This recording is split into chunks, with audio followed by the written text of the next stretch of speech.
We're talking Syracuse and Georgia Tech. What do you think about this game? Yeah, I mean, you could get hit by a car if you walk across the street in a couple minutes, Andy.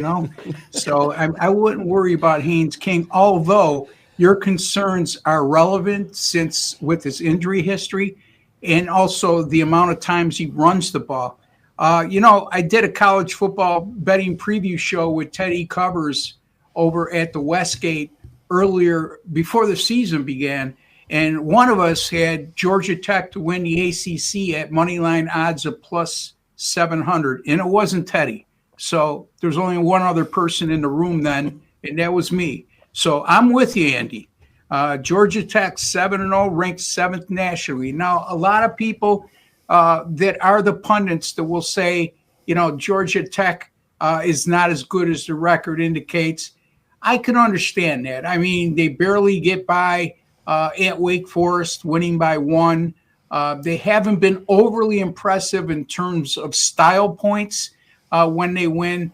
But, here's the thing. They're going up against a Syracuse team right now that's really struggling. After a 3-1 start against a relatively soft schedule, the Orange have now lost 3 in a row. And it coincides with the fact that Steve Angeli, their starting quarterback, the transfer from Notre Dame, who was off to a great start. As a matter of fact, he was the leading passer in the country after the first 3 games of the season, gets hurt in game 4 at Clemson, goes down, and in comes Ricky Collins, the transfer from LSU. And Ricky Collins has been absolutely brutal. In his 3 starts, 0-3. This guy is 634 yards passing, a little bit misleading because he's thrown 3 touchdown passes, but it's been intercepted 7 times. And in those 3 games, the Orange have turned the ball over 9 times. This is an absolute mismatch when we come to comparing starting quarterbacks in Haynes King versus Ricky Collins. Haynes King's is terrific. As a matter of fact, in that same video with Teddy, I had predicted he would be the best quarterback in the ACC this year. Now, I'll get a lot of argument from them, but when you look inside the numbers, this guy may not wow you, but he could beat you with both his arm and his legs. So Georgia Tech, don't forget, they're coming off losing to Syracuse last year on the road, and that was an upset loss at the time Georgia Tech was ranked. So they do have the revenge factor here. They're also coming off last week's 27-18 win at Duke as a 3-point dog.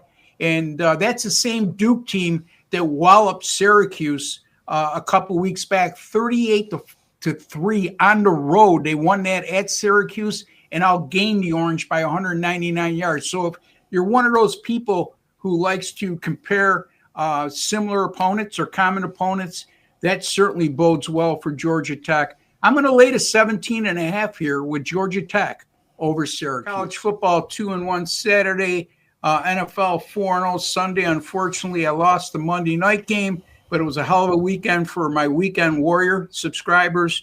And in terms of win streaks, look, I'm on a 15-5 run in the NBA dating back to last year. Had a winner last night to start the season. I got an NBA point spread winner tonight in the New Orleans and Memphis game up right now. How about these streaks, Andy? 31-15 since September 11th. NFL and college football combined, 67% up, 42.58 units during that course of time. NFL since week 3, 12-5. College football continues to roll, 21-11 out of the gate this season. That's good for number 2, over 31 units of net profit. And since September 9th of 2023, my college football premium picks, 147-96, 61%, up 112.55 units. Andy, when the sample size is that big for that long a period of time, I would say it's not a fluke. You should say the same thing. In any event, also one last thing, all sports premium picks since May 13th of this year, 165-112, 60%, up 128.59 units during that course of time. Why would you go anywhere else? But wagertalk.com, with all the great handicappers we have there, and with those kind of records, you should seriously consider investing a little bit of money with me to make a lot.